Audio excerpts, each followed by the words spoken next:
the framework of coordination among very many players. Like for the building sector, the primary approving authority at the beginning, as per the Physical and Land Use Planning Act, is the county. After the county has done approval, the next level is the environmental approval by National Environmental Management Authority. Then, depending on the location of the project, there could be many other players. Like if it's next to a water body, there is Water Resources Authority. If it's next to a flight path or airports, there is the Kenya Civil Aviation Authority for heights and so on and so forth. If it's next to a major critical facility like a railway line, and because of the railway reserves, there's need to have the Kenya Railways input.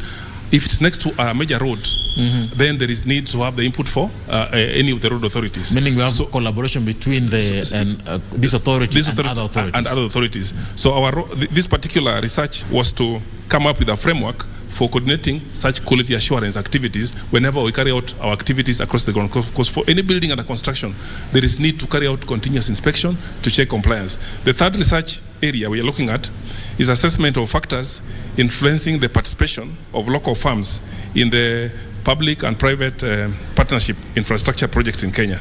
This is an example of a project like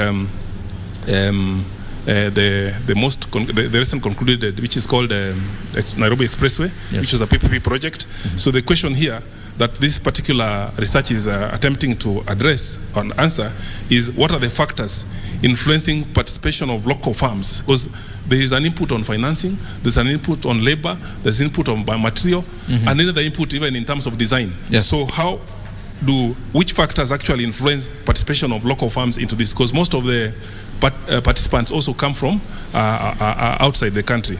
The fourth research area is which is early detection system for building failures in Kenya.